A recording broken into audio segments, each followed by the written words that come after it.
Hey everyone, how are you? It's PJ Patterson here to do a position update. Today is Tuesday, the 6th of April, after the long weekend of Easter. Hope everyone had a wonderful Easter and that the Easter Bunny brought you some nice goodies.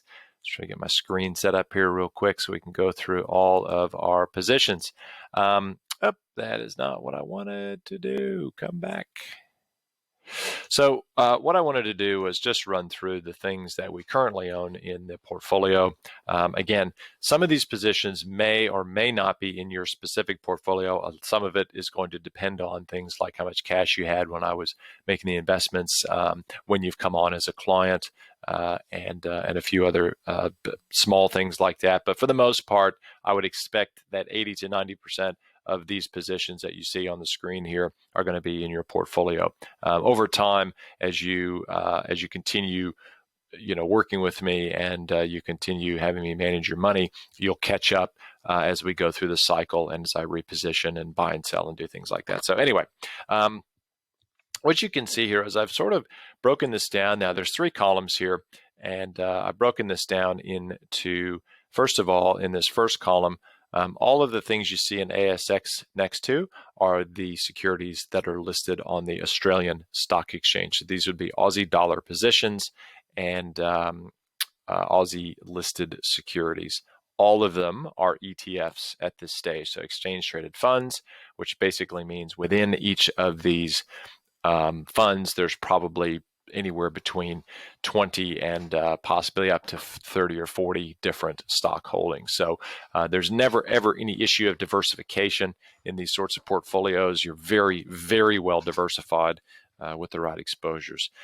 Then we have all of these other securities are U.S. listed. So at this point anyway, U.S. listed, and they are some ETFs and some are direct individual stock picks or stock holdings, and I'll go through those.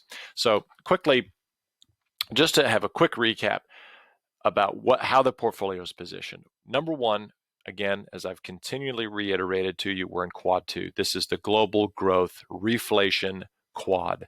So we pretty much want to own everything: growth, value, commodities, anything related to the recovery sort of trade and rebuilding, infrastructure, that sort of stuff. And I'll go through that in a moment.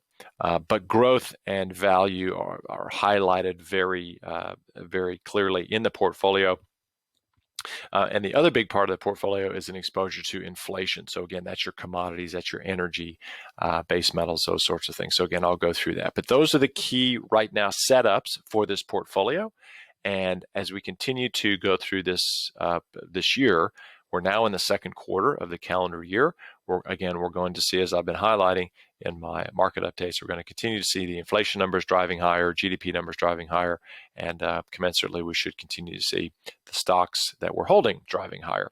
So let's get into it. ASX 200, that's pretty straightforward in terms of what that is. That's just a very low cost fund with exposure to the Australian top 200 companies, heavily weighted. Probably the top 10 holdings are going to represent 50% or so of the fund. That's going to be weighted to your sort of top 10 to 15 stocks in Australia, but it gives you good broad index weighting there, decent little dividend as well, with some franking credits coming through. So it's there really just to give us diversification to the Australian market. Fuel, I've talked about this before. This is the energy. This is an energy holding in Australian dollars. It's a little bit different than XLE, which I'll get to later, which is over here in our energy holdings. But again, it's the Australian version of that, but probably it's just not weighted the same. But I wanted Aussie dollar exposure to that, and as you can see, it's got a dividend as well. HEUR is a European index, so it's the Beta Shares Europe ETF. Has a whopping dividend, only pays one time per year, so we may not own it come December 31 of 2021. It's probably unlikely that we will, but you never know.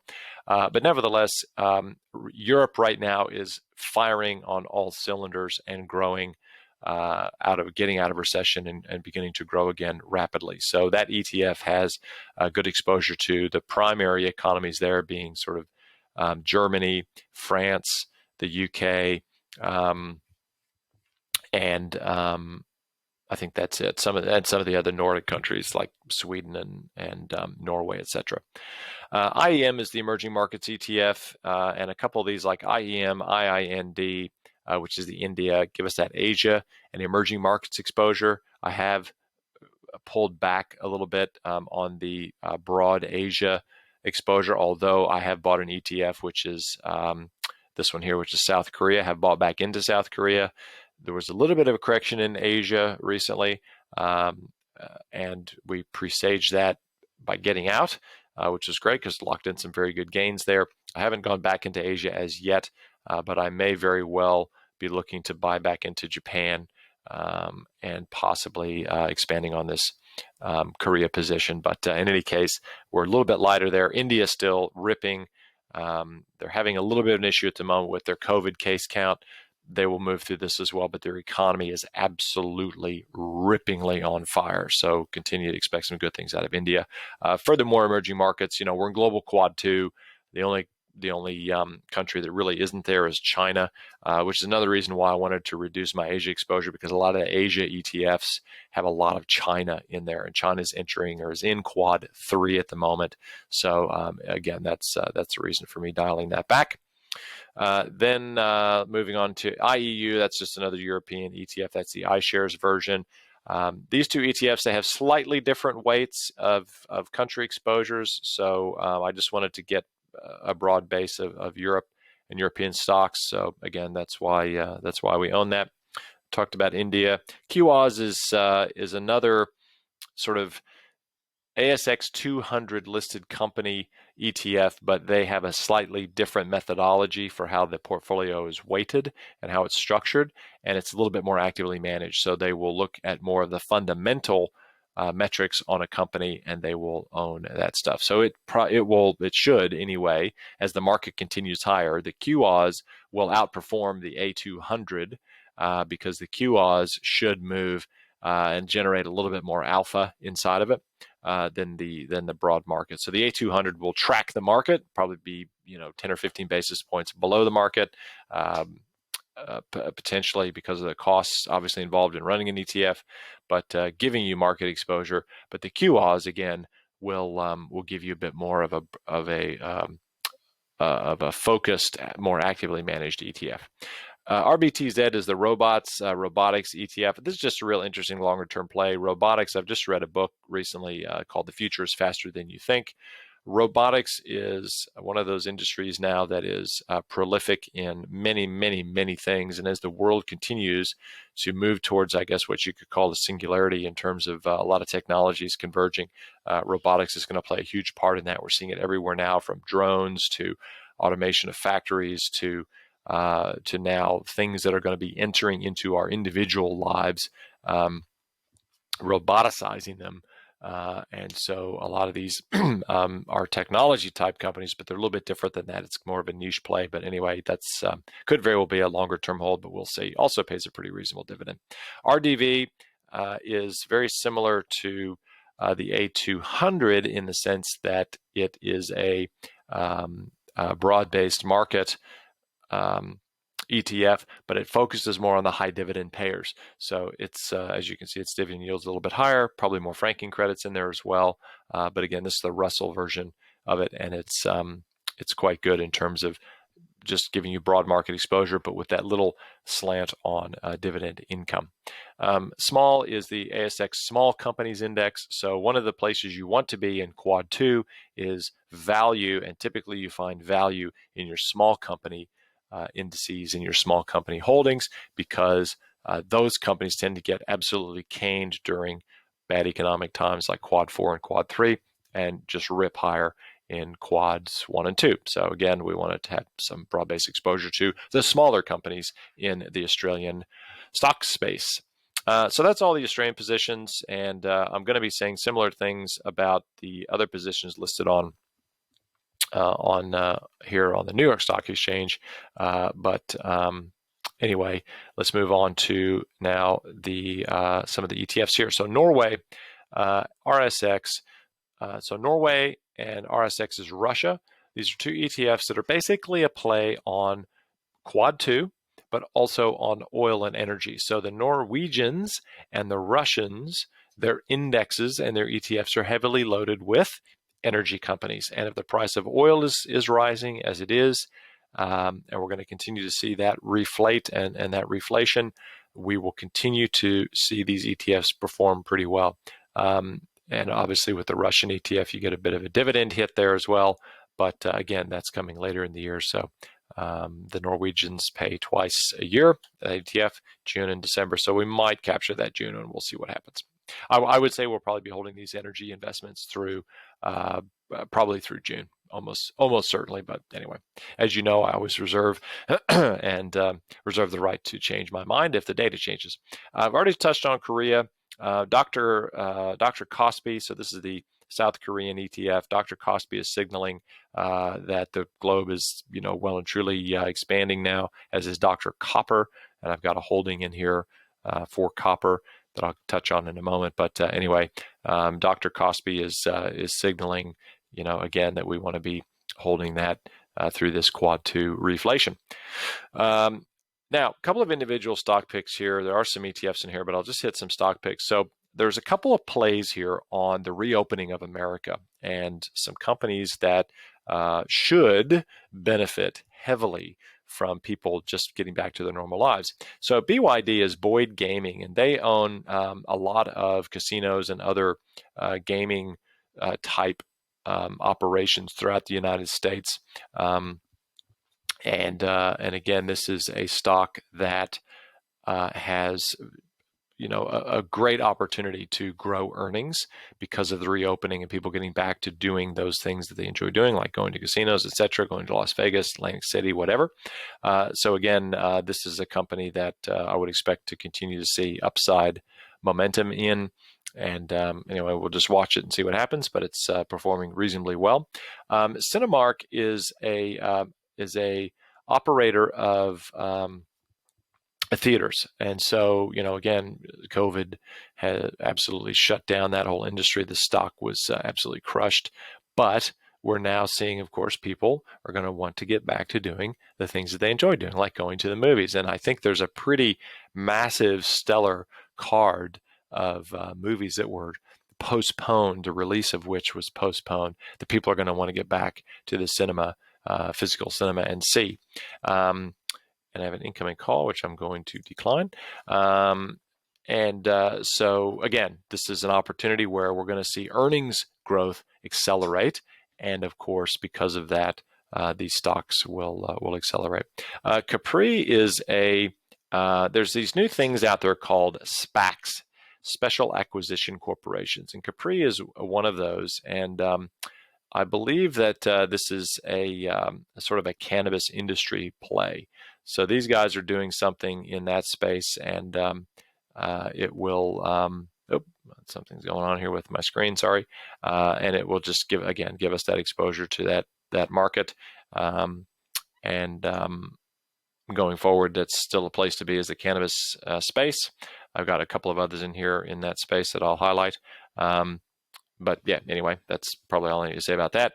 FCX is Freeport-McMoRan, which is one of the largest copper producers. Again, Dr. Copper signaling global quad 2, and the commodity itself has been doing very well in that sense because it's going to be in demand as we continue to see the infrastructure build out. They're just going to need heaps and heaps of copper for everything, electrification, manufacturing, et cetera, et cetera.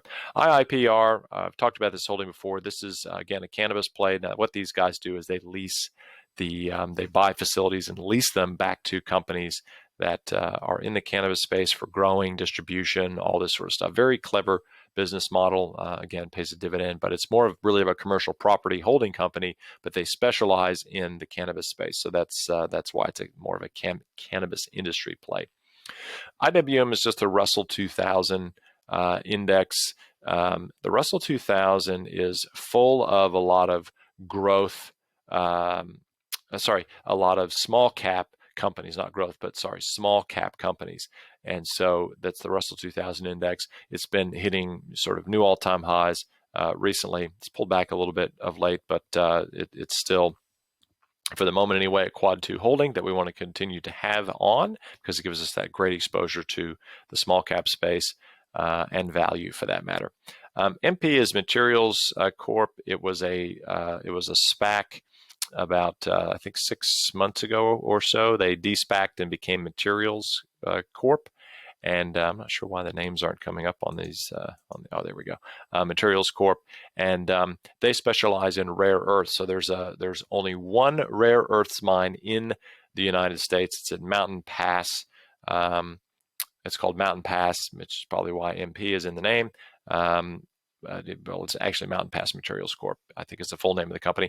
But anyway, it's a little bit volatile, but long term, that space, it's going to be very interesting. And again, it's they're commodities, so that whole trade is based on the fact that rare earths are used in everything that is electronic. It only takes a very small amount of those things, but they are fully required in all of our devices, our TVs, our smartphones, heavily used in the defense industry. And the United States has a major security or national security issue in ensuring that they have supply of these things. And right now, China is the largest supplier of rare earths in the world. And of course, if the U.S. and China have any political or military spats, certainly China is not going to be selling the U.S. any rare earths. And as such, it's going to be real important that the U.S. has rare earths access. And as such, that is why we own this company. MSOS is a cannabis ETF. It's a broad-based cannabis ETF, and gives us good exposure to that industry. So I've been in and out of that a little bit over the last 6 or so months, but broadly speaking, done very well with it. And we'll very likely continue to own that until we see a quad change. Once we get to quad 3, that'll probably be a holding that will move out of the portfolio. Place is actually, I don't think we have this franchise here in Australia, but it's called Children's Place, or The Children's Place. And it is basically an early learning center type arrangement.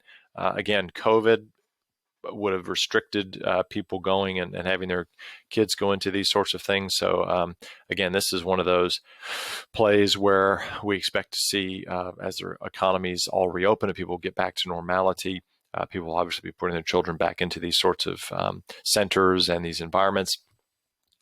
And again, earnings in these companies will continue to grow. So they survived the COVID and are now in a position to prosper. Now, next one, SPHB, that's the S&P 500 high beta focused ETF. So what it does is it invests in high beta stocks. Now, if you don't know what high beta means, basically high beta stocks are stocks. So the beta is the measure of if the market, and the market does have a beta of 1, if the market, if you have a high beta stock, it means that if the market goes up, let's say 1%, a high beta stock could go up 1.5 to 2.5, 3%, whatever. So when you are in quad 2, quad 2 is a perfect environment for high beta stocks. As a factor exposure, that's what you want to own in quad 2. You want to have some exposure to high beta. Now, some of these other things we have are high beta, but this is an ETF which gives you exposure to a large amount of high beta stocks, or a concentration of high beta stocks. I will sell this at some point, probably again, when we see the phase transition from quad 2 to quad 3 or quad 4 in the US. That ETF position will almost definitely be punted because high beta stocks don't typically do well in quad 3 or quad 4 environments. STKL is SunOpta. This is a company that's sort of in the health space, health industry. They have products that are oat based and are it's a growing company. It's for all intents and purposes, it's more of a small cap type company, but they have a very unique product set.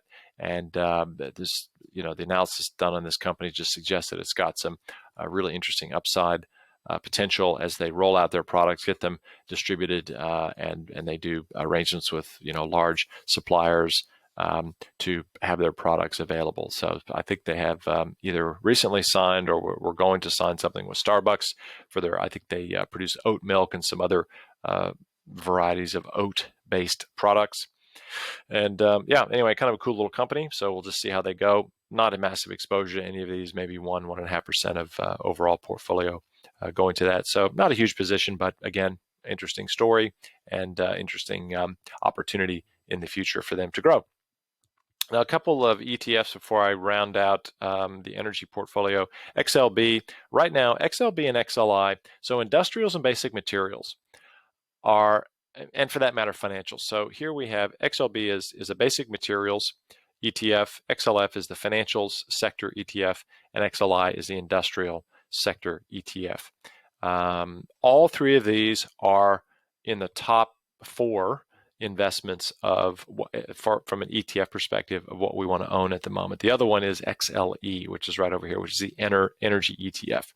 So basic materials, industrials are all about the reflation of the U.S. economy and the $2 trillion of spending. A lot of it's going to be on infrastructure that the U.S. government alone is doing, not to mention any other states or private companies doing infrastructure spends, but also the financials in there are the play on rising interest rates because of inflation. So banks actually do really well in a rising interest rate environment because they have more interest margin. Talked about that quite a bit in the past, but banks do well in rising interest rate environments for that reason, because they make more margin on the spreads. So financials right now, again, a quad 2 reflation asset. So all of those are quad 2 asset ETFs that you want to own, asset class exposures. Moving on to the energy portfolio here. Now, obviously, there's a lot of red there at the moment. There's an OPEC meeting that is going on, and the energy portfolio is going to be a little bit volatile in the short term, over the short term, because it is subject to stuff that's going on with OPEC or whatever the dollar might be doing on a short-term basis. Going to bounce around, but the reality is that energy has been one of the best performing sectors of this year. It's up, I think, something like 35%. Year to date. So the sector itself is absolutely killing it. So what I've done here with this, I'll just quickly hit it. I mean, this is Chevron, that's Diamondback Energy, that's Halliburton. Hopefully all these are names that you've either heard before, maybe familiar with them. A couple probably not so much, but Hess Corp, Marathon Oil, Occidental Petroleum, and these other, that's ExxonMobil, and then XOP and XLE are 2 ETFs. What I've done is I've taken, so first of all, energy and oil companies are high beta stocks. They are also value stocks because they have been absolutely crushed during the COVID crisis because, as we all know, the world shut down and the demand for energy has decreased or was, greatly decreased. So these stocks sold off. They still have a long way to go. They're also part of the inflation trade. So as the dollar continues to fall, the US dollar continues to fall, oil price will continue to rise, as will natural gas and other energy derivatives. And as such, the earnings growth in energy companies and oil companies will continue to accelerate through the middle and back half of this year. So it's absolutely a space we want to have exposure to for those reasons. And so what I've done is, out of the XLE portfolio, XLE ETF, I should say, I've selected some of the individuals, some of the top biggest behemoth oil companies, and even some of the ones that are slightly in the mid-range, as to generate some additional alpha. So that's why Chevron, Diamondback, Halliburton, et cetera, are owned individually, because I want that individual exposure. And if you're watching your portfolios, you'll know that on any given day we can see quite a bit of movement there. Diamondback and Occidental seem to, because I don't think their float is very big, they seem to get pushed around a little bit. But anyway, this is just short-term noise. I don't worry about anything day to day. If anything, I would maybe be buying some more, but I'm really already fully allocated to it, so I don't need to be buying anymore. It's just a question of sitting back now and waiting.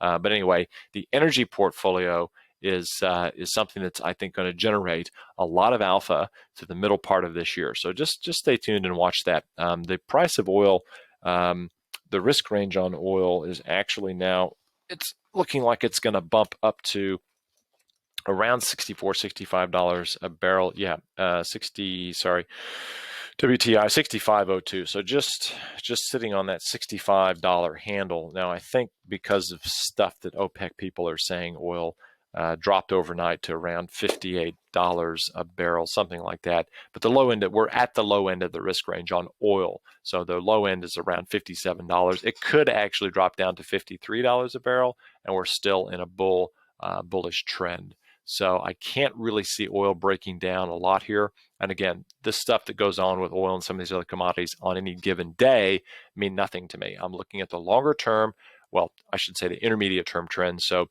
sort of 1 to 3 month trends, and we're still very, very bullish on the energy space. So again, if you're looking at your portfolio from day to day, don't worry about this kind of stuff. This means absolutely nothing. You have to listen to what I'm telling you about the quad, the asset class, inflation, all of those things put together to formulate in your mind, again, why we own this stuff and why we will continue to own it, at least for the foreseeable future. Just to lock this off, finally, we have XLE, which I've already sort of covered off. That's the broad-based energy market. So they own, 40 or 50 positions in the energy market, or energy stocks, I should say. Again, I've picked some of the top holdings out of that to own individually. And then finally, XOP is just a sort of an oil and gas exploration ETF. And typically, when you start to see a commodity really rip higher, you'll see the you'll see the explorers and the junior exploration companies, that sort of thing. Their stock prices will rip higher as well. So again, I just wanted to have a little bit of exposure to that segment of the market. It's kind of a niche area of it, but it's still energy, and it's still, again, where a lot of alpha can be generated. So just to lock it all off, because I think I've talked now for, let's see, almost 27 minutes, quite some time.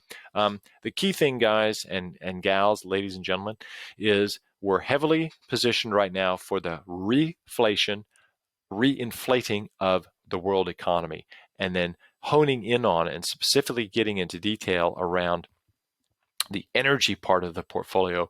Energy does very, very well typically in Quad 2, and because energy got smacked so hard during COVID, there is a lot of opportunity still in this space, and we've been capitalizing on some of it already. So already have made some really reasonable money in the energy space, but I think the best is yet to come there. We're going to see, I just think we're going to see, as oil approaches 65, maybe 70, maybe into the $70 a barrel range, all of these stocks, the energy stocks that is, are just going to rip higher, and then we'll feed the ducks, as a phrase you've heard me use before. We'll feed the ducks, we'll reallocate to other stuff, and then at some point down the track, we'll have a phase transition, which means we're going from one quad to another quad, so Quad 2 to either Quad 3 or Quad 4. Again, that's still anticipated later this year, but again, we'll see what happens. So if you have any questions about any of the positions, please let me know. Hopefully that gives you a fair idea of, again, how I'm managing and positioning your individual portfolios. And hope that's been useful and insightful. And again, happy Easter. Welcome back. Another couple weeks of school holidays, which is great. For those of you who are having a break or whatever, please be safe out there on the roads, that is. And I'll talk to you all again soon with a market update. See you later. Bye-bye.